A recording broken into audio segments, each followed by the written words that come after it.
Yeah. What's that? Does my camera zoom? I don't know how to get my camera to zoom. You want that close up? Because what do you have? You have the Osmo, right? Yeah, the one you told me to get, the action. Yeah, you can zoom, but it's kind of digital zoom on it. But I mean, you look good right there, man.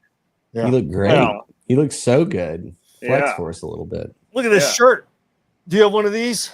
I don't have one don't. of those. I want one of those, and I also want one of the new World of Bike shirts. Oh, Shout out dude, I need to get a hold of Baker. Cool. Baker, send us some stuff, man. I should be actually wearing that because he gave me one yesterday.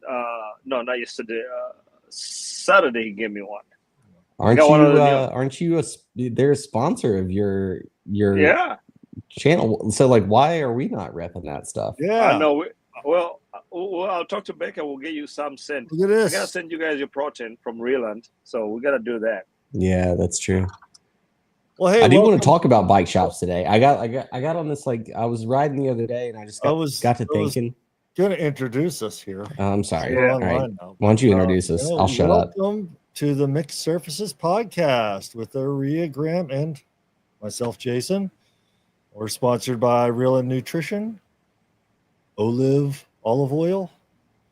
World of Bikes? Are we sponsored? World of Bikes? Yeah. Yeah. We're sponsored by Egan. I think Egan sponsors us. Oh, yeah. Oh, sponsored by Egan. Yeah. Thanks, Egan. We appreciate you, man. Yeah, Egan, really appreciate it. So I think we're going to talk maybe some Tour Divide recap stuff. There's some, maybe talk about the SRAM Force Rival stuff coming out. I have an interesting, funny story about the UCI Downhill World Cup in Italy. Okay, I want to hear that. Yeah. What else was in there? All kinds of stuff. Brembo Cappy, a new American. Oh, yeah. Race I saw team, that. I don't know what that is, but yeah. Who knows? Yeah. Good to go. Yeah, we're here. The what? Excuse me. Yeah, like and subscribe and get in the chat. Absolutely. And if you need that protein to help you with your post recovery, your post ride recovery setup, we got you on Olive. We'll have a link in the description in here on the live podcast, in the show notes on the podcast. Also, if you're listening after we're done streaming. So yeah, we got all the links. We get 15% off. It's good for you to get all that cool stuff so that you can recover and ride faster than Jason and Graham. Not faster than me though. So there's that, right? Right, guys? No. Nobody can ride faster than Aria. No comment. By the way, guys, did you know today we are all in the same time zone? Whoa, you're east? What are you doing over here? I'm in New Hampshire right now. You're going to New Hampshire. Yeah. You know what? I'll give you a pic of my view. Look at that. You drove right past my house, didn't stop in to say hi. Well, I did. That's sad. Yeah. I mean, I'm up in the mountains, man. There's bears here. So I'm gonna stay inside. I'll ride tomorrow outside during the day, but I won't go outside at night. Are you going to go over to Vermont? Well, we passed through Vermont. We are going to ride there to Windsor, and go to there's a distillery or brewery or whatever.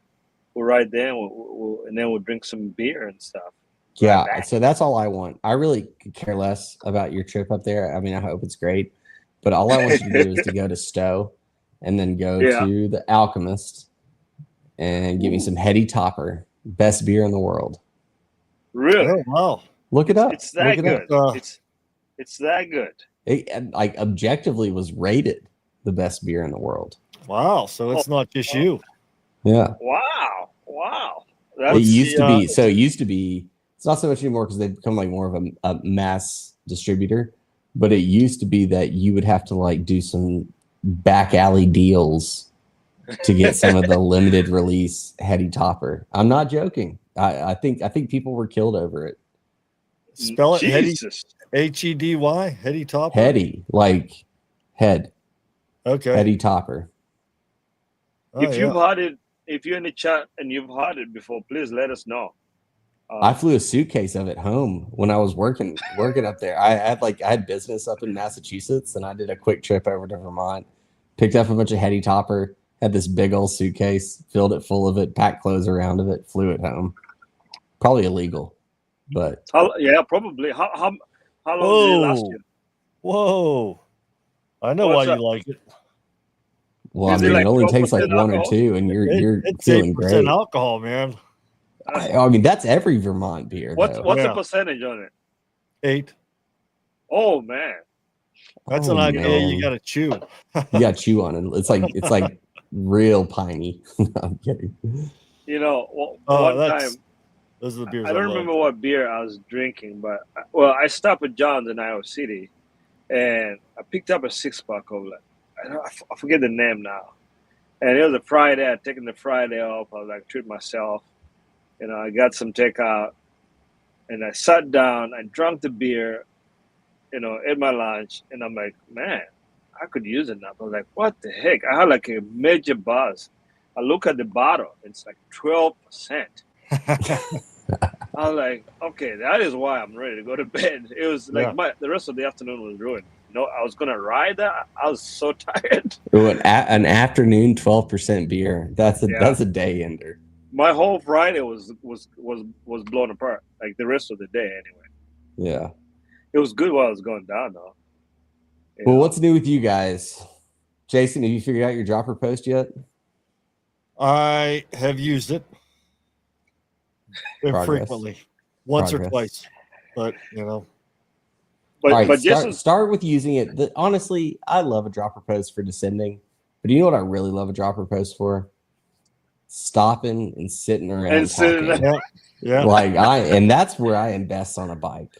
Like, park me at a trail intersection and let me drop my dropper and put both feet down, and I look like a pro. I'm like the world champion of like trailside chat sitting when down, we're chilling. Don't let Zoran hear you. You know, he's already. Yeah, well, the problem is that like I usually end up being like one of the last people to the trail intersection, so I got to make it count when I'm talking, you know, because they take off again. Yeah, you don't want to be like standing up on your top tube, you know, and just just sit down. Chill. Yeah, best part of a dropper. Yeah, for sure. You can have the whole lunch over there. Yeah, man. So we're here.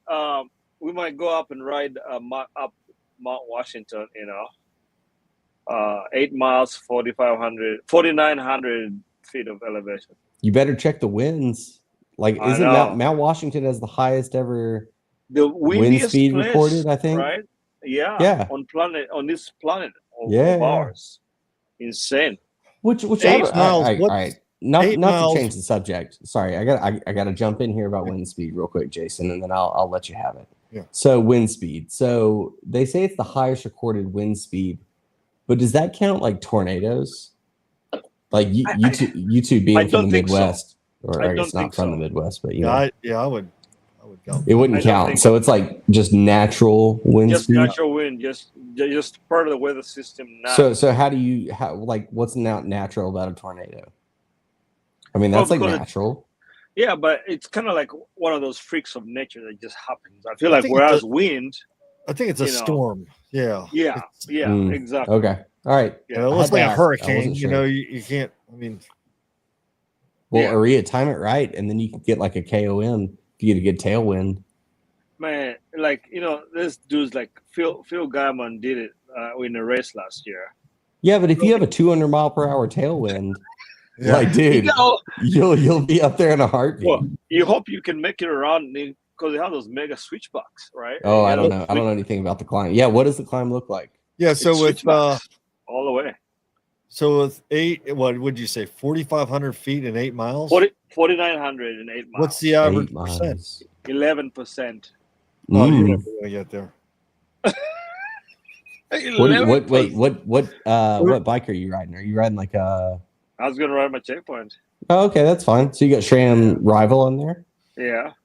So you got like a 42 tooth in the back, and then like what do you got up front? Did you gear down to a 32?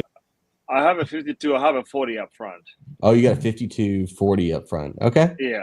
You'll be good.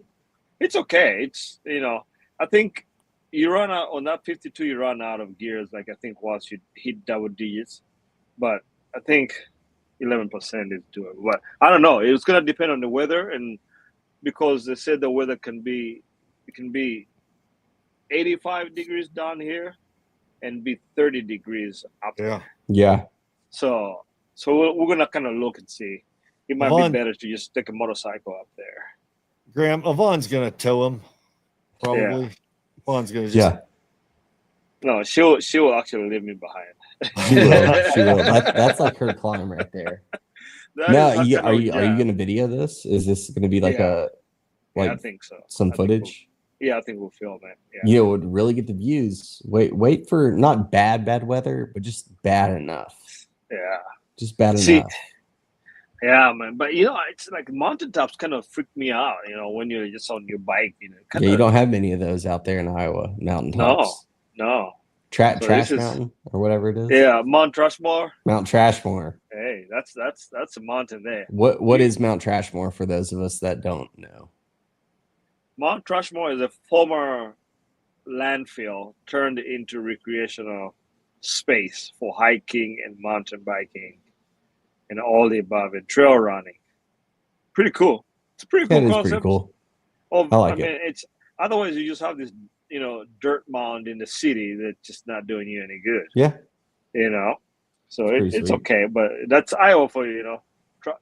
Mount Rushmore. You know, so we have another landfill on the west side of town that, you know, off of that Roret road up there. So that's probably will be turned into some kind of mountain biking nirvana, you know, in a few years from now. I don't know what kind of mountain biking you're doing up there. On the Roret. They got some hills there. That's what they do, you know, maybe a single truck or something like that. But yeah, so we're gonna check it out. We're gonna check out, you know, New Hampshire here and just kind of ride around here for the next week or so and just kind of see what we see. Super cool town, man. Such good gravel riding up there. Yeah. I mean, my wife and I did like a kind of a gravel tour up in Vermont, like right over the border. And I mean, it's so great. So beautiful. Yeah, we're gonna do all the covered bridges. They have a lot of those. Yeah. So we're gonna do all those covered bridges. Man, yeah. So I think I don't know if you guys have met Jake, one of my buddies, Jake. So we are staying at his folks' house. We parked here.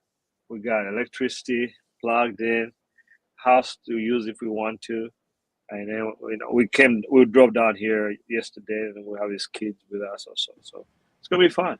It's gonna be good times. Yeah, that'll be cool. Yeah.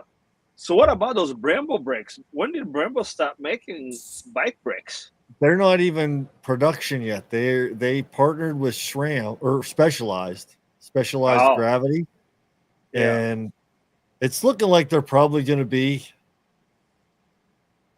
a thing for downhill. But like big 4-piston, car. They're brakes. Like it's straight mountain bike stuff. It's go downhill fast. They and you know, if you know Brembo, I mean, Formula One, race cars, all the stuff. It sounds like they're going into it. They're getting into it. I have Brembo in my Jeep. You know, I have Brembo brakes in my Jeep. So like, what is that? What do they bring to the table? I guess like if I'm looking at, you know, a car brake specialist, like especially like performance car brake specialist, like in my mind, the biggest thing that they can bring to the table is probably cooling, right? You know, that's the big thing that you would want. Metals are metals. So I didn't dive too deep into the tech specs, but you know, they've got you know, the cylinder head, the brake lever on the top so that's adjustable. I didn't see if they were, I'm assuming they're mineral oil. Yeah, that would probably make them olive oil. But it's a whole brake system. Olive in there. Because they got the lever, and then they spec their own steel braided brake hoses, which is huge. That's probably getting a lot of the power. So what is that like? Like preventing leaks, like able to hold higher pressure. Higher pressure. That's it. Yeah. And then it's the brake lever, it's the hoses, it's the caliper, and it's the disc. They're doing a 2.3 mil wide disc with like a special, like the disc, and then there's the aluminum or whatever metal they attach to it to mount to your wheel. It's like Hope does it. Even Shimano and stuff, they have like the cooling fins on the inner part of the disc, Right. and then there's the disc part where you actually brake on. So yeah, Yeah, it's like Shimano has their ice technology. Yes, the ice technology, which is what they're using. And then I'm interested about this. Like I'm curious because like if they're entering into the downhill spectrum, like more weight the better, to be honest with you, especially like in that location. So like it's not a huge concern. Yeah. But and so I'm assuming they're going to release. It's probably going to be a 4-piston, like 180 mil rotor, like big old rotor. Yeah. And then so like what would be super cool though is like if they really are taking the Formula One model, which is like how do we make this fit for cross country? Yeah. Which is like what is the Brembo brake that like is a 2-piston, super lightweight, 3D printed brake. I think that'd be really cool. Yeah, all my my friends out here are, I mean, they're putting like 180s in the back, and they're doing like 203s or even bigger in the front. I mean, holy moly! Yeah, that's insane. Like downhill is a whole different situation. Like I can't even like fathom like 180. I mean, I've got the Mavens on my trail bike. On my Fuel EX, the new SRAM Mavens. Yeah, those are they will stop you on a dime. Like is that how you crashed last week? No, we can get into that. Like I still got the bruises. Dude, I crashed so hard. And that was not because of the Mavens. That was just poor bike handling. But the Mavens, if you put more than 2 fingers on there, you're going over the bars. Yeah. Oh, like geez. it's 1 finger braking. Yeah, they are right now. Yeah, they are. Okay, that's what I need. Next time I go to Colorado, that's what I need. Yeah. Oh yeah. They're so strong that it probably took me like 3 rides just to bed them in. Yeah. Oh wow. Like because they are like I couldn't get on anything steep enough or long enough to really get them heated up enough to actually bed them in. So you're talking about this downhill stuff. I was just looking at the UCI World Cup in Italy, Torino, somewhere in Italy, Italy, and I just happened to catch some of the highlights, and there's this guy Thibaut. What's his? Yes, I know who you're talking about. He broke his chain, like almost immediately, at the start of his run, and ended up getting. Well, first place whenever he was done with his run. He ended up 3rd overall, but he broke his chain and went faster than everybody else because he had a broken chain. Jeez. He was just like, because he knew he wasn't going to get the pedal. He was just carrying all the speed that he could. He was just like not touching the brakes the whole time. Aaron Gwynn did that once in a World Cup too, didn't he? Yeah, yeah. That video, that's crazy. Breaks his chain right out the gate. Yeah, and then just smashes it. Just rolled, and it actually kills it. I don't even know why those bikes have chains. But I'm surprised UCA hasn't banned you from if you drop your chain like that, if you lose your chain like that you're disqualified. You should. Yeah.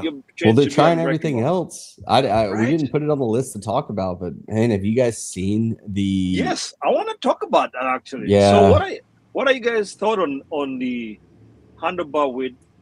Because they're making the width for the men and the women the freaking same. Dude, it's crazy. Like, I mean, like there are men that are too small for 40 mil bars. 40 mil, yes. There are women like that are far too small for it. And I mean, it's really a disadvantage. Like, I mean, but I was thinking about this and like, it's really pretty fitting with what the UCI does because, you look at even the weights of the bikes. So there's a standard weight limit for bikes. That's already a detriment to lighter weight riders. Like there's like a certain point where you should probably be heavier than the lightest you could be because no matter what your system weight, like your total bike and rider weight is there. Like I think it's It's what the UCI does, but like to name it in front of in the name of safety is wild to me, because what's unsafe with riding right now is traffic island after traffic island and misdirections when it comes to courses and cars coming out onto courses and poor concussion protocols. Like, give me a break. Media 40 millimeter bars are gonna riding their motorcycles, their cars, driving around, and dude, it's screwed up. Sorry, family podcast. Are going to limit the gearing? Yeah. Yes, I saw that. Yeah, it's crazy. Like, it's really wild. Like, I do understand the idea of decreasing speed, because I do think that speed. No, but it makes no sense. It's all about who's going fastest. You want to win the race because you're going the fastest. So I agree. I agree with that. To an extent. But here, I think the beautiful part about, and we're talking road cycling, right? So we're not talking about mountain bike. We're not talking about gravel riding. We're talking about pro road cycling. One of the beauties of road cycling is that it interacts with the landscape. It interacts with the cities and the regions and the towns and the mountains and things like that are available for people to ride on, allowing people like us to ride on the same roads that they do. If you get to a certain point when it comes to speed, you will have to eliminate like a ton of parkour or race courses, because it will be unsafe, because riders are going so fast and you can't make it safe enough. And I'm not talking about cars on the course, not talking about any of those things. I'm talking about simply the fact that the roads are going to be too small for the riders to go that fast, and it would be too dangerous. And you'd have to put them on like an F1 track where it is a closed course, and no one wants to see that. I don't think changing the gearing is going to get them to slow down. I do. And that's the thing is, no, it's not, because the science is progressing. People are eating right. The nutrition's there. The bikes are aero. They go fast. That's what their job is. Like, who can go the fastest, the longest, and stay in the game. But if you crash, go ahead. No, I'm just saying, if you crash, that's just how the name of the game is. Yeah, people are gonna die. Like, because the problem too with with racing since like 2020 is that while the ceiling has risen, we talk about Pogacar, we talk about Vingegaard, we talk about Remco Evenepoel, Van der Poel, Wout van Aert.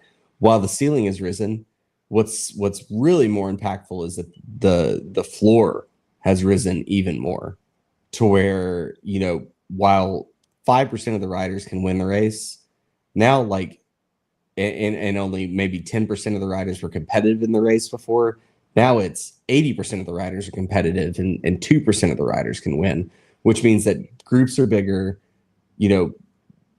dangers are more prevalent. Like, I think I don't disagree with the idea of trying to reduce speed, because I do think that it would create a longer runway for cycling in the future to be entertaining. Otherwise, it's going to be a closed course. Well, I don't think they should reduce speed. I think if anything, they should make it harder, longer, maybe. I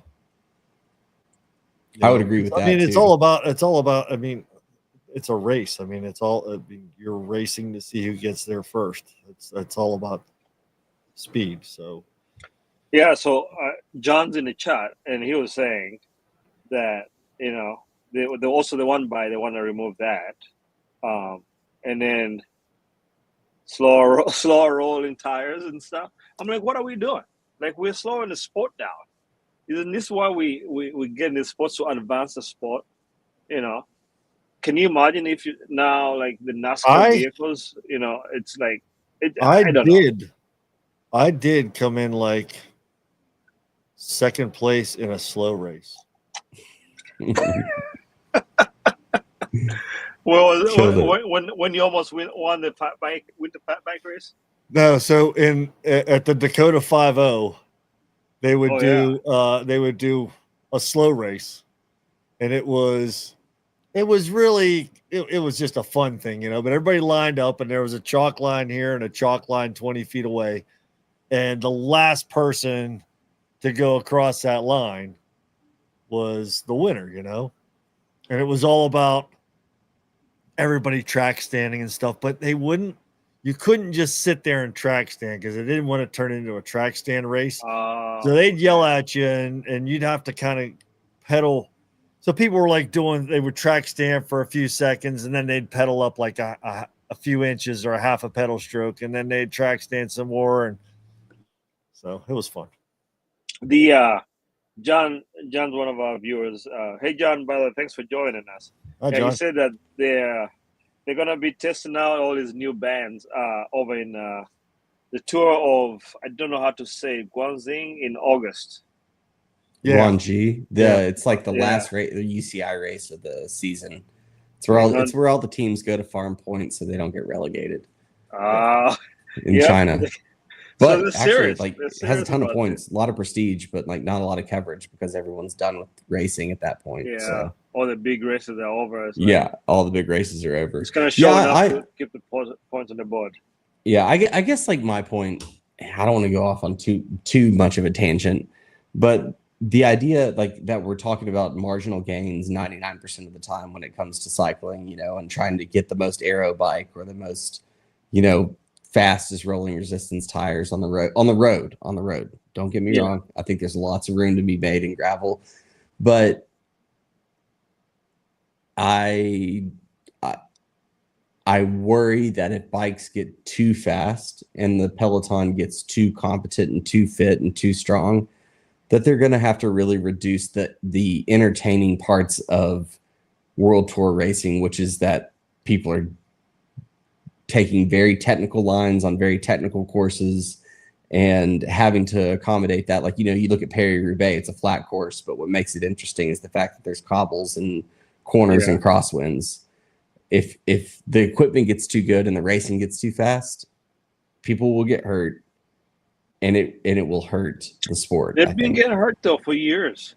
Yeah, you know, hot tip here. You guys are nihilists. I'm just saying, this is the sport. Like I played rugby back in my day, and it just hurt, you know. But you play knowing the consequences. Football, you know. This hurt in sport. Not everybody's going to get hurt. There's going to be, somebody's going to get hurt. But I mean, not everyone's going to die. Hurt. It's all good. People got hurt. Sports is the modern day gladiators, the way I see it. It's all about pushing the body. It's not to the death. All right, I'll take my medicine. I guess I'm softer than the average person. You are, and I love myself a good crash and a good technical course. But all right, we're talking aero helmets and TT bars and sprint races, and we're good to go. And on the topic of aero stuff, right? So remember when the pros came into gravel, right? The likes of Pete Stetton and stuff were like, "Oh, aero bars are dangerous. Aero bars are gonna cause crashes." Can you guys tell me of a single crash on outbound that was because of an aero bar? Disc brakes are gonna cut your head off. Yeah. You know, if you have disc brakes on your bike, you're gonna crash. You're gonna cut your arm right off. Yeah. So, but this year, you know who crashed? None other than Keegan Swanson in a peloton. There was no aero bars, nothing. He just crashed. You know, because he had aero bars. No, he didn't have no aero bars because of the I know. The most dangerous part of those road races is the sprint finish. Yeah. You know. Yeah, exactly. And they're going super fast, but they're funneled into these weird roads, and they've got super corners tight. And stuff. And your pedal comes out. So I guess that's the question. That's the question. For me, or actually, would you rather see slower speeds, more technical, dodging traffic islands, taking crazy corners, you know, deviations and things like that? Would you rather see that, or would you rather see them on wide open, like UAE Tour, wide open roads at 60 kilometers, 35 miles an hour, sprinting? Like, I know my answer, what I would rather see. And well, that's a hard question to answer. I think both of them have. have their entertainment value, because right? having watching people handle their bikes on the cobbles is very interesting, or doing the narrow streets of Paris is also very entertaining. But also watching people go flat out while they're being hit by, a 40-mile-an-hour gust, in the desert, in Qatar or whatever they do the UAE tour or whatever. Yeah, right? I'm not talking. I'm not talking crosswinds. I'm talking about if I'm looking at the final two final mile of a race, 2 kilometers of a race. Would I rather see left turn, right turn, left turn, roundabout, little cobble section, sprint for 250 meters, and then like it being a little bit slower, or would I rather see them at on like a straight? I see the finish line from a mile out.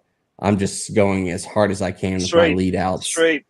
I want to see them straight. May the strongest man win. Let's go. Flat out. If you can't cut it, you get dropped. You're so wrong. You're so wrong. If you really want to make this sport more interesting, what you do is you line up all the riders and they each get a random Walmart bike. And they race on that random Walmart bike as it's built and off the showroom floor. That's the spirit of gravel right there. Coming through. Here's the thing, though. Fast people are still fast. No matter what bike you put them on, they're still going to be fast. Yeah. That's just how it is. You give Van der Poel a Schwinn, he's still going to dust me up in Mount Washington. Not you. Maybe me and Jason, he does. Maybe you and Jason. You take him down for sure. Yeah. Well, he might go. Think about this. He might do 2 or 3 pedal strokes and just rip the pedals right off of it with his legs. That's true. Then I'm like, see ya. My bike works. My bike works. I have SRAM with the unbreakable chain. Yeah. And John was, in the chat, he was saying, so the aero helmets are done. Yeah. Aero helmets in the Peloton. Wow. Yeah, no more TT helmets. They're really cutting. Did you guys see the French, the French coach? I think was it Cycling News or Velo, whatever, that put out a thing on Instagram about. He was saying that along the lines of what UCI is doing is they need to stop. They need to remove power meters. They need to remove radios, and they need to remove riders should not have a GPS biking head unit. This is Mark. It's probably Mark Matteo, like with the FDJ. Like he's like the most old school guy ever. But yeah, they're like only bread and water and a little bit of EPO. Let's talk about that. Let's talk about that for a second. That's interesting. If you really want to slow down the Peloton, no support rider hand ups. Yeah, exactly. Everybody's got to do that whole ride with what they got on their bike and no radios. Actually, no, I just, all right, let's not go the no radios thing. Like, I don't want to go down that rabbit hole because that is a safety thing for sure. Safety? Yeah. No, 100% it is. Like, because like the amount of communication that goes over around dangerous sections, like there's a lot of communication that goes on. They've trialed it. It's not safer. It's a non sequitur. But I mean, what's wrong with? I mean, you got to know the course. They don't have radios. Yeah. But like when you have 150 men or women barreling along at 30 miles an hour, like it moves so fast. Like there has to be communication. Like wrecks. Like if there's a wreck, like you got to be able to communicate to riders to say like next corner there's a wreck. Don't hit these people at 50 miles an hour. Like But anyways, I do like the idea of no power meter or heart rate monitor, because then the whole race is based off of feel. Yeah. So like you wouldn't be able to, like I can imagine there's a stage in the tour where, say Tade can push normally 450 watts here, and all of a sudden he realizes he's pushing 400. He's like, oh, I'm in a bad way. I need to eat more, or I need to like back off and let my team pull. He would not know that. It would have to be off of pure feel, which I bet these guys can do that anyways. I think so. But that would be super cool, because then they like let us see the data. Let us see the data on TV, and they don't know. Now, who's the sadistic guy here? This is you. Me. I want entertainment. Yeah. I No get doubt. that whole radio safety thing, but the team communication with their riders versus the other riders they're trying to beat and stuff. Why is that okay and not like the next gear? Like, aren't we all just trying to go as fast as we can? And if that's the Yeah. case, I think if you would ask like a pro rider though, like I've heard this on podcasts, and I don't know any pro riders besides Aria, and most of them would. Luke Mosteller. Oh well, Luke, yeah, but Luke's a lone wolf. Like Yeah, if Luke were on here right now, he'd be like, "Nah, I don't talk to anybody. I just go smash flats and kill people." Yeah. But anyways, pro riders will say that those radios are not. They're like the technology is not what we think it is. It's not like having an AirPod with noise cancellation in your ear. It's like, like get to the front. Yeah. Like Yeah. no one really knows what's going on. Yeah, because it has to be like also hard. The logistics of getting those many like radio frequencies all together with that many routers working. There's going to be some quality issues there and all that fun stuff. So yeah, how do we get on this topic? Where did this start? We're deep into it. I don't remember. We started with UCI rules. Oh yeah, that's right. That's right. They're trying to make it. Yeah, I think they're bored. Slower. I think they sit around and open too many bottles of wine and then just like pick numbers out of a hat and say like, well, this is what we're gonna ban. I think UCI loves just kind of like creating some like throwing out some headlines just to get some buzz going. Like look at us, we spent 15 minutes talking about it.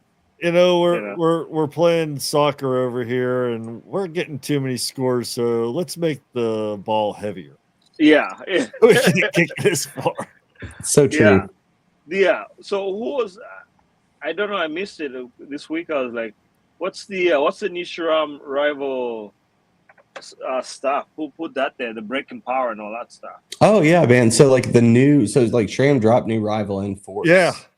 And the ergonomics and the braking power is supposed to be like pretty close to what Red was. Like, that one finger braking and like really strong. Yeah. And from what I've heard and like what I've read online, it is very like Force is better, obviously. But the rival still is really good, which I think is hilarious because, Shimano drops, their new wireless group set and SRAM's like, that's cool. We're just going to make what everybody wanted more available to people. Yeah. We'll show you that we're still king. We were putting on one of those group sets on a bike last week, and I didn't see it finished. But I got my saying yay. I got my group set already at the shop. I just need to take my bike there and then they need to put it on. Oh, you're putting it on there? Yeah. Wait, Shimano or SRAM? SRAM. Rival or Force? Yeah. I think it was Force, if I remember correctly. I'll have to talk to Egan. Egan's a sponsor. He's getting it. He is. He's a sponsor. He'll let us know. Making sure it's keeping my bike running fast and dialed. Egan's like, I should get him Red, but he'll get mad if I spend all his money like that. So I'll just give him the Force. Yeah, no, Red's kind of pricey, man. That's kind of. I mean, it's a $600 cassette. Yeah, I know. Like, I know Jason's got that money, but like, man, I don't know. Some of us don't. I don't put that kind of money in a cassette. The cassette's a wear part. You can run brake levers and derailleurs and stuff. Expensive, but cassettes really. Years. Well, but if you wanna go fast, you gotta look pro, and then you go fast. Oh, what color is everybody's chain? Do you guys have the color chain? Yeah, go ahead. No, I had the all slick on my cut through. Yeah, but the new one that's gonna be going is gonna be purple. Yeah, purple. Yeah. There's a purple chain. Yes, sir. Can you pull it up? Do you have the ability to pull it up on your right now? I don't know. Let's see if I can pull it up. Yeah, I got a purple bike. I do too. I got mine's like lavender. Oh, that's right. Yeah. Jesse. What bike? Mine's the Bruised Ego purple Krampus. Bruised Ego. Yeah. I'm I'll hang it up here next week. Yeah, I want to see that. You might be making stuff up. My Krampus. How many miles do you have this week, Jason? Like 5. Oh, jeez. Pitiful. I think Graham's going to be faster than you by the end of the He year. might be. It's pitiful. Dude, I've been on a little bit of a little fitness trend right now. I've been riding a lot recently. Good for you. Oh, yeah? Yeah. I mean, I had Lily and Dan down here, and they inspired me. So, okay. Kind of went from there. So, yeah, I got a couple KOMs yesterday on the e-bike, but they were e-bike KOMs. Ooh. Those count? Chat? Yeah, does that count like an e-bike KOM? Sure. I think so. Yeah, Jason, I hear it in your voice, Jason. You're like, yeah, sure. I'm not. Guy's got a dropper posted a motor. What a loser. I don't really pay attention to Strava much anymore. Oh, well, you're missing out. Like, how else do you get validation in this world besides this podcast? I used to be into the Stravas and can't see you. Yeah, you got this like really pretty smile on your face. There we are. Oh, there you are. You're back. I tried to do a screen share. I'm on the road and like I try to connect my second screen and it uses Wi-Fi and it killed my Wi-Fi on my laptop. So I won't be able it's all to good. I got this new setup, change. so I might be able to share screen before too long. Yeah, if you have two screens, then you can do it. I don't want to try it right now because I don't want to show the audience like what's on my other screens. But yeah, we don't want to see what kind of stuff you're looking at in your free time. Listen, this is PG. It's that new Fox inverted fork. It's just really big. There you go. you gotta have the Fox. Quick Tour Divide update. Lael bailed out. I saw that. Yeah. Such a bummer. So couldn't smoke, dust. She said. Oh, was it? Yeah. Okay. There's a little bit of up north. The fast guys are through it already. They didn't have any problems with it, but this Robin Gimperl, I think his name is. He's gonna win it. He's gonna win it hard too. Because how far is he now? He's Southern Colorado. Do you think he's gonna smash the record? Yeah. Wow. Jesus. Unless something crazy happens. Get some mud down there in Arizona. I think he's going to beat the record, yeah. You think he's going to be Lucky's record? Or is Lucky's record doesn't count? Well, his doesn't count, but he's going to beat it. Oh, really? He's going to beat down? I think so. I mean, I think he might be finishing tomorrow or something. I mean, it's like yikes. He's like they started last Friday, right? Yeah, I think we're 11 days.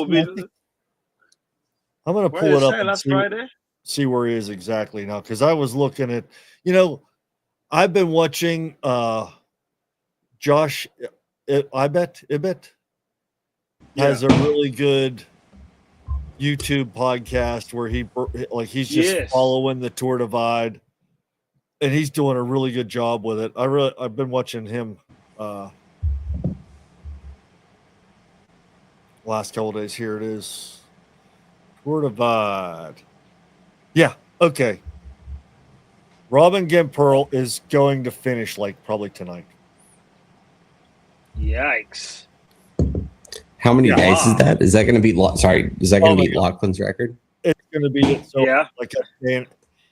right now he is 100 miles away from the border. Wow. So that'll be 10 days or how many days? Yeah, 11? 10 or 11. Dang. That's crazy. That's insane. No film crew either. Lachlan really got it wrong. I bet you Lachlan would not gone fast if he didn't even have the film crew. So it's Friday? I want to see Cam Jones do it. I bet he could beat them. I don't think so. Whoa, really? That's what he grew up doing, was big, epic races in New Zealand. I don't think so. I don't think so, man. I think so. It's. I don't think he could do it. No way. Because I feel like the ultra stuff. How old is this Robin guy? Do we know? Yeah, who is this guy? Sorry, I don't know anything about him. He's 29. He's sponsored by Scott, Heddle, Garmin, Supernova, Epidura. Epidura. Because I feel like the ultra distance stuff suits men. I feel like get better with the ultra stuff over a certain age. Like I feel like in your 20s you're just not there yet for that day back to back. Like I think single day stuff, yeah, the younger dudes are good, but if you look at the longer races, you saw Unbound 350. That guy is what, like 39, 40. The one, Yeah. Yeah, he's past Silver City. That's insane. He's less than 100 miles away from the finish. So he'll finish tonight then for sure. Yeah. Because it's probably what, like 650 over there or 550 over there. Yeah. In 11 days, he's done more riding than I've done all year. Yeah, right. Hey, not more than Matt Berkey though. That's right. Yeah, Berkey, like, he rides a lot, man. He's got some serious miles. Shout out to Berkey. Yeah. Monday night, did you guys see my reel last Monday? Those boys were pushing the gears coming back to Iowa City. Yeah. Oh my goodness. He's this Robin Gemperl is a Swiss guy. Of course. That's Ivan's people. Ivan's Swiss. Yeah. Very neutral. Yeah. He's a mountainous person. Yeah, they like Swiss cheese and they like goat milk. And go on long distances. Talk about short distances. What about Chris Blevins? Can we give him a little bit of a shout out? I mean, dude. That's what the guy had like a couple wins, over the course of the past couple of years, and then I mean now he's dominating short track.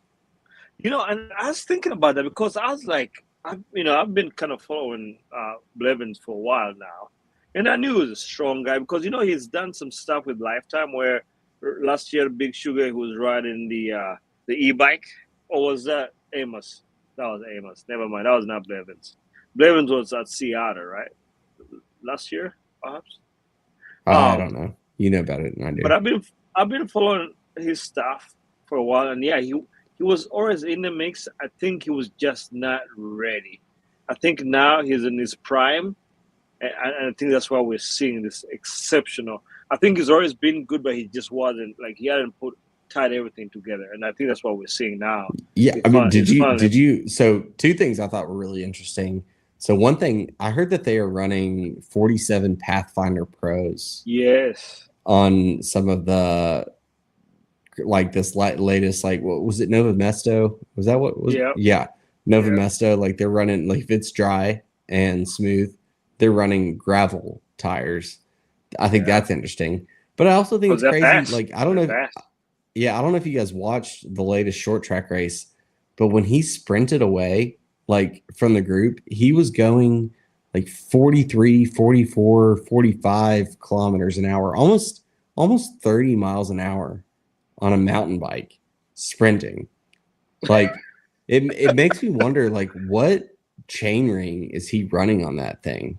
Like, because to be able to like put out power and not like, spin out at that kind of speed is crazy to me.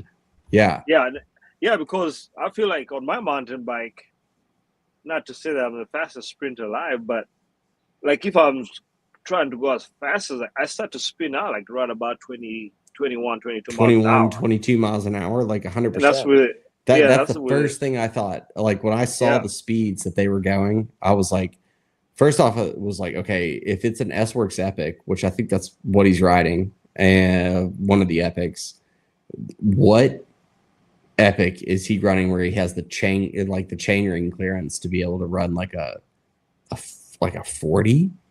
And then like how does he get up the climbs? I really am curious about like what his setup looks like. Yeah. According to the interwebs, at some point he was running at 34.2, which I don't know that you can get to that speed with. So he's a 34.10 basically. Like a 34.10. I don't know. I could pull up the chart for like hit that speed. Yeah, Like that's unless you what's can crazy. really get that cadence, 30 like 3410 with a 250 cadence. Yeah, I mean, yeah, basically, yeah, exactly, basically, exactly, right? and like 600 watts. Apparently, Like it's right? crazy. Yeah, But no, it's insane. But we'll But never I do see think those it's interesting. powered. Like, I don't know if you guys watched the elite race. I watched the highlights of it. You know, I didn't watch the whole thing. But you know, with it being like an Olympic year and stuff, like I felt like some of the elite racers weren't in the race. And so it like opened up the opportunity for some of the younger riders to come through. And I know there's like a French guy, and I think the other guy was like maybe Chilean. Chilean dude won, and then a French guy came in second, and they are like kind of like a new guard, right? Like Nino's been around forever, Yeah, and like Colombo and all those guys. Like I don't know how old Koretsky is, but I don't know. Kind of a cool thing to see the changing of the guard. yeah. It's. I'm trying to see here. No, it's a shame that these guys don't share some of their like epic, like even give us a snippet of like what you were doing, like not sprint. If Christopher Bell would share that on Dude, I Strava or feel that way. something. I mean, like going back to what we were saying around like, you know, equipment, like, and I said no power meter, no heart rate monitor, like for the riders. I wish, like, I think cycling would be so much more entertaining if we knew what their numbers were.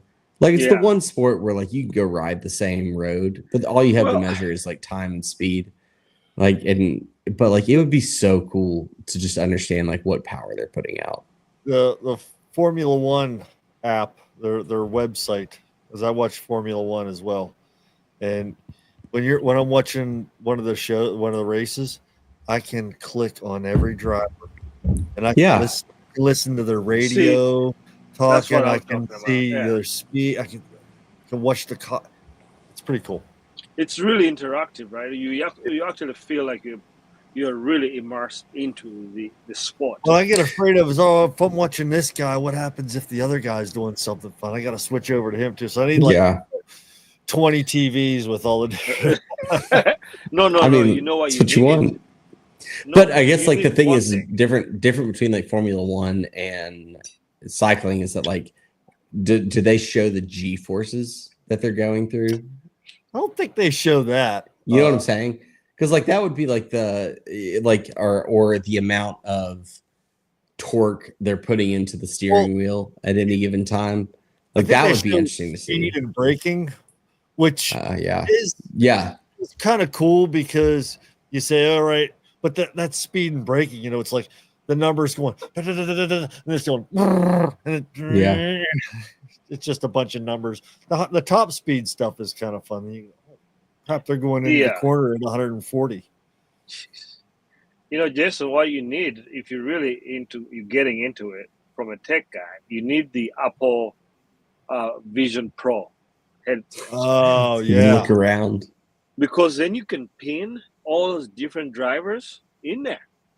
You sit there with your gin and tonic in the basement. You could just touch and just like instantly play this rider. Man, yeah, easy, but you just have to fork up that $3,500. When can I just plug that right into my brain? Yeah, or wireless right into my brain. You can get that. There's the Neuralink. You can get. You can get that too. Yeah. What else do we have on our list? Any listener questions? You're talking about him, Cappy? Starting a team? Yeah, I don't know much about it. Like, all I know is that he's got Factor on as his bike sponsor. Obviously, he's the kit sponsor. The kit looks okay. I don't know. Like, not the coolest. We'll see it on people, but I don't know. I think their goal is to like trying to get into the world tour. The riders, I think they said that they had like Joey Roscoff, Ian Boswell, and maybe a couple other riders, which I don't know. Like, that's all fine and good, but those dudes aren't making it on the world tour teams. any like their time has passed. Is Lance coaching them too? He is actually running the nutrition program. All right. Yeah, sponsored by We Do. I like Lance. I like Lance. I don't mind one Lance. day I want to have a beer with Lance, and we'll talk power numbers. We'll compare our FTPs and watts per kilo and all that stuff. Dude, I don't know. Lance is pretty ripped. Yeah. Lance is pretty ripped these days. Have you seen? Yeah, he's actually like, he's a very in shape guy, man. Yeah. I mean, he's back. He's back on his old. He's back on his old regimen. He's looking. Yeah, he's got a gravel bike. Hey, he's never come on the podcast. Guys, my age, Yeah, the guy is your age, Yeah, guys your age, and he looks slightly better than you. Has a big old 6-pack. So yeah, he doesn't have the beard. Yeah, it's all good. He doesn't. Yeah. Well, you gotta be arrow. I was thinking of cutting my beard off, man. And don't do it, dude. Don't do it. I'm kidding. I might look like I'm 10. I'll start showing my ID when I have to go get a beard and a big growth. So we're gonna do a 50 or a 60 mile gravel ride on Sunday. I'm gonna try and hit that up, so that's gonna be fun. It'll be one of my bigger rides this year. And then, so next week is the 4th, so that means the Tour de France is starting. Oh, I know. Can't wait. Where does it start this year? In France, somewhere. I don't even know where it starts yet. Yeah, I don't either. It's not Croatia, is it? No. Let me Tour de France. The Tour de France. Honestly, I'm not even looking forward to it, Jason, because I feel like it's going to be so boring.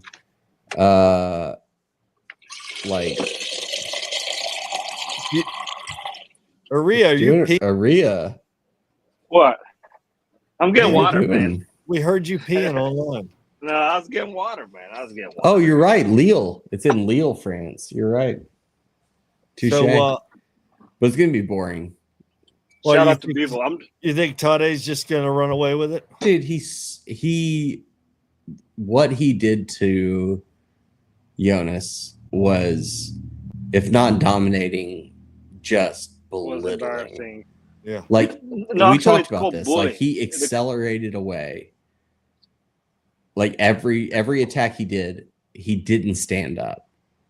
He just powered away. Yeah. And Jonas was sprinting out of the saddle as hard as he could to stay on his wheel, and he couldn't stay on his wheel.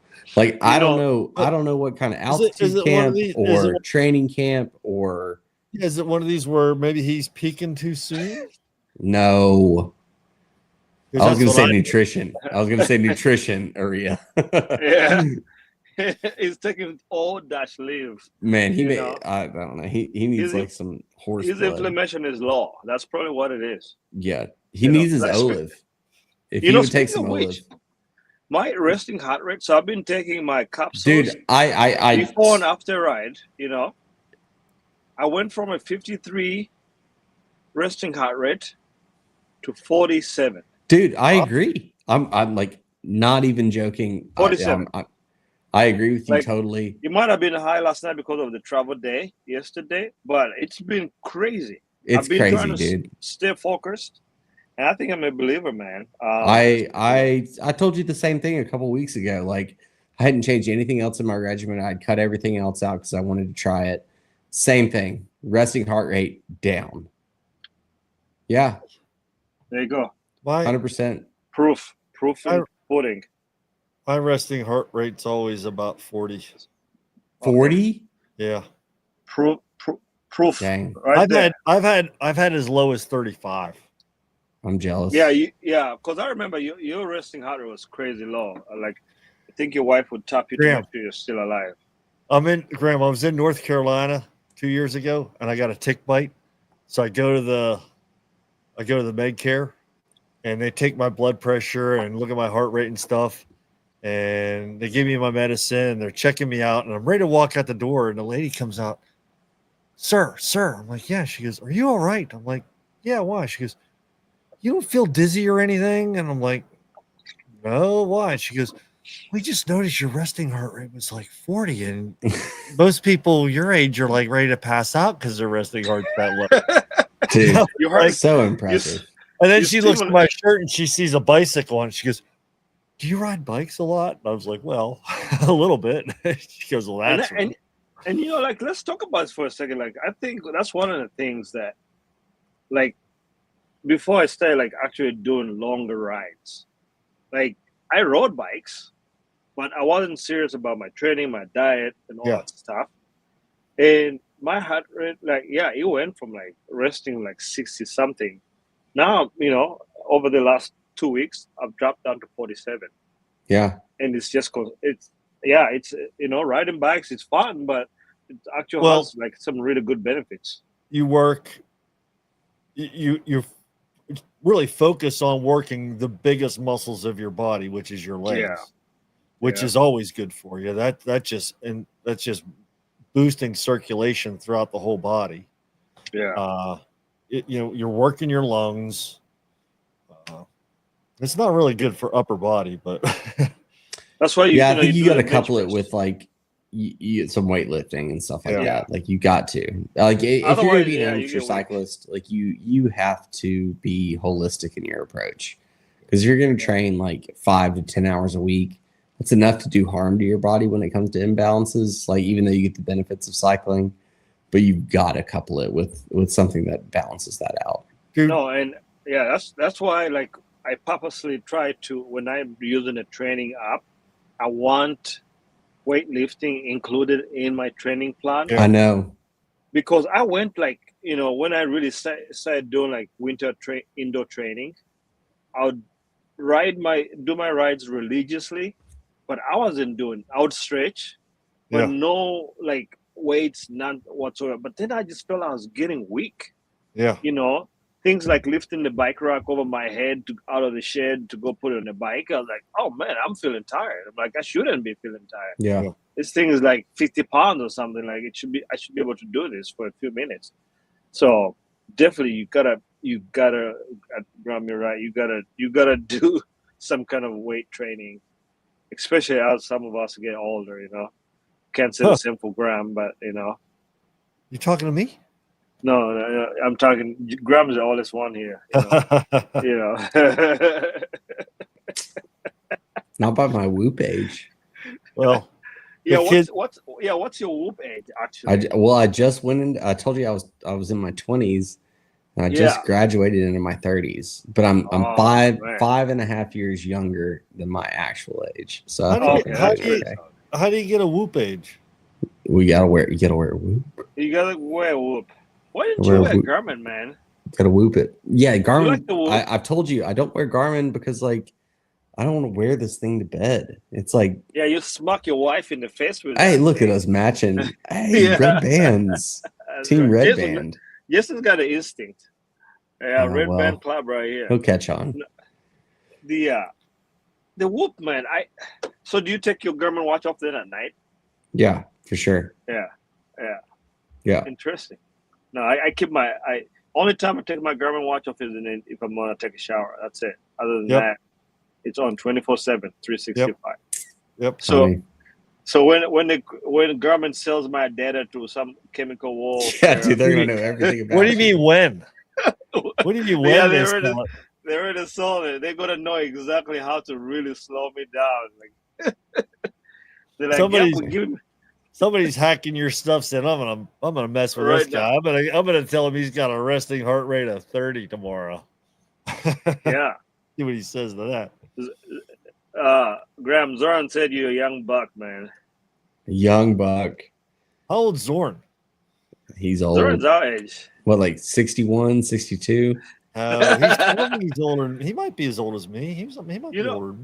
You know, Zoran was going to dinner last Saturday with Pete, and he didn't even invite me, man. Like that's a sponsorship club right there. I know they know? tapped into that new barrel of olive oil and started, who knows what happened, Yeah.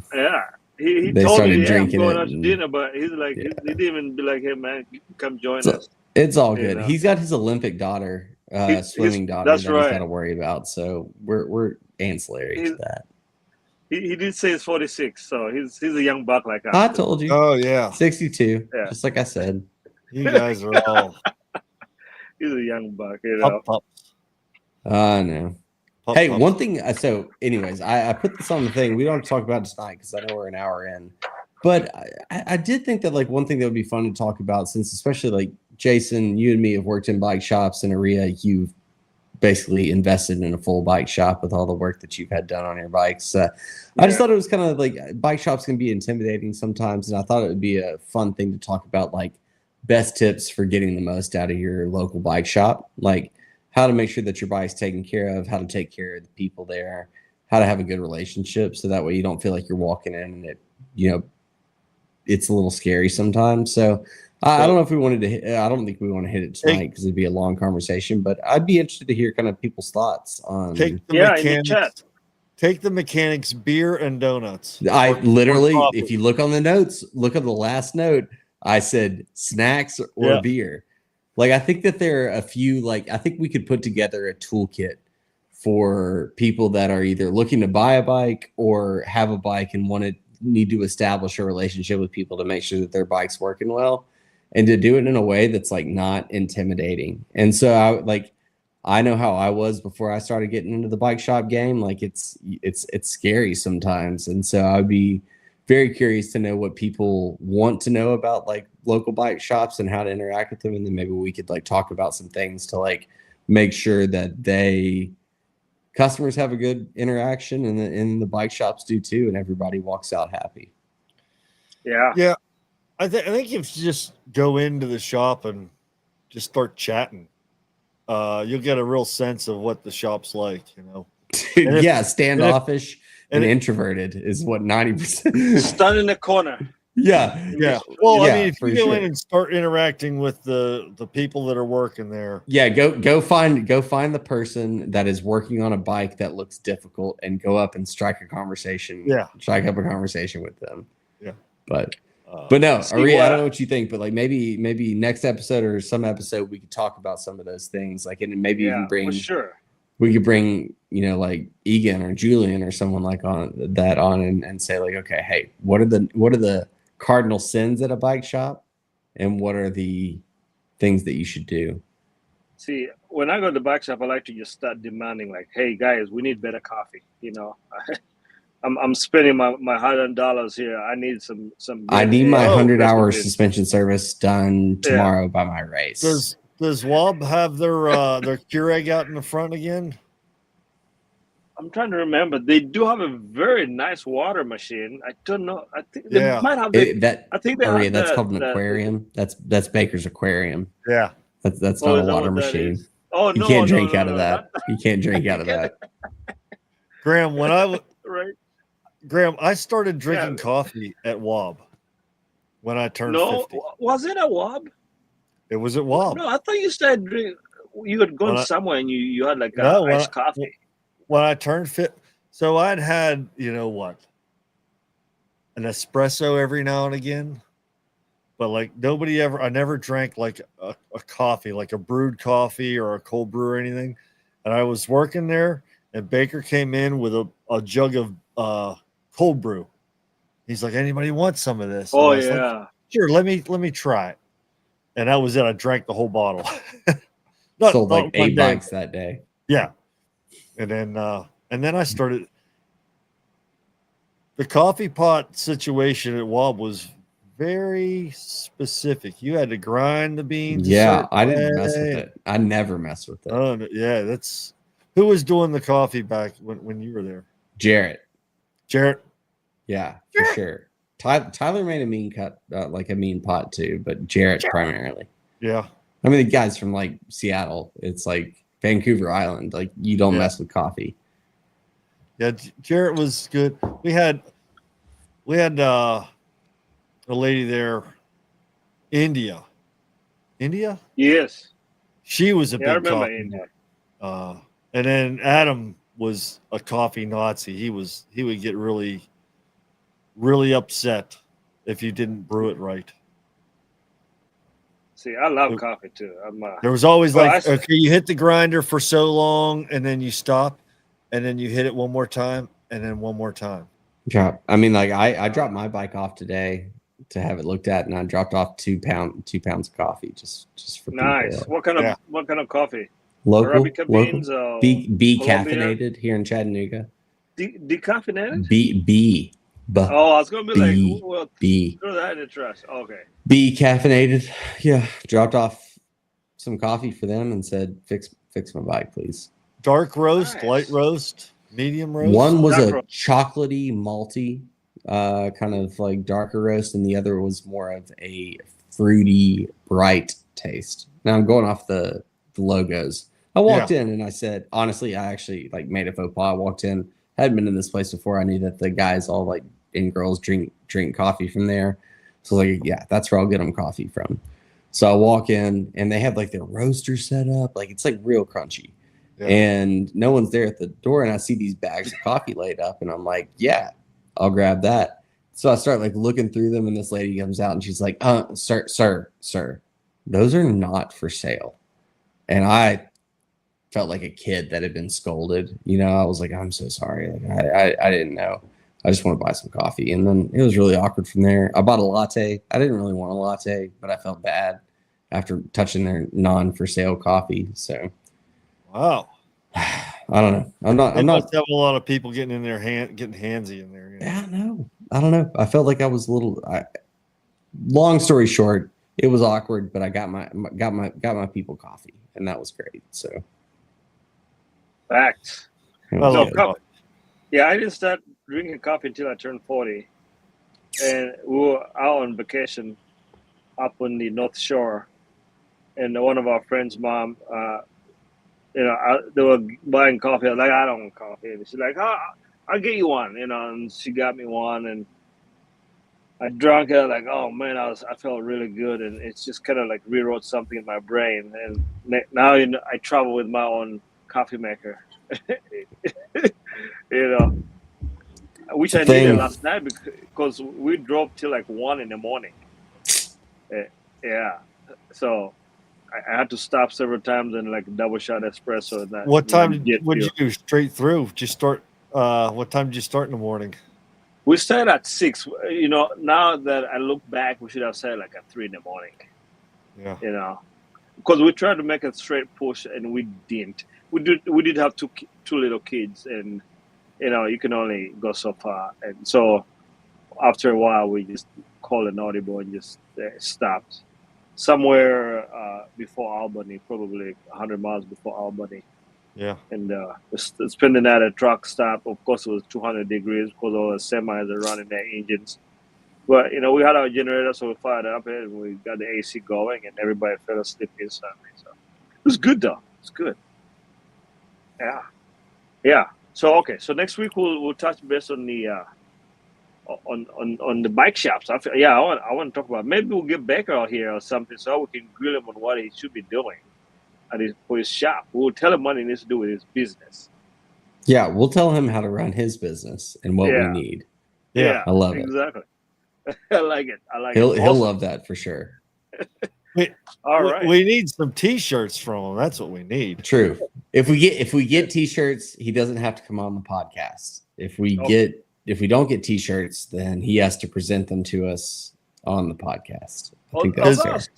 I was talking to him when he, and I was telling him like, hey, we should have him back on the podcast because it's been a while, and he was down for it. So we probably should bring him back because he could see one of his favorite employees. That's what he told me when I was talking to him. I'm repping his business in North Carolina and in here in Pennsylvania.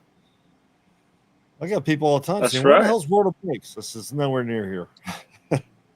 Yeah, World Bikes is world famous. Like it's like literally known all over the world. World famous World of Bikes. Yeah, they're right. Like literally. All right, fellas, shall we close it out? Zoran, John, everybody that was in chat today was really fantastic. To have you guys again. If you are interested in some really great recovery products, Reland, one of our partners, fantastic. Olive o-live.com. They do a fantastic job in delivering excellent recovery products. We have discount links in the description. here on YouTube live, and we'll have it also on the podcast that we will post up tomorrow for our other for our only audio only listeners. Yeah. Thanks, Zoran. Hey guys, that's it, man. Subscribe. Wrap it up. Yes, subscribe. Yeah, rate us wherever. Yes. Share us. Send us your mom. You know, your mom might enjoy listening to us. You know what I mean? Easy now. Send us to your mom. Easy now. Send us your mom. That's the title of this episode. Send us your mom. Yeah.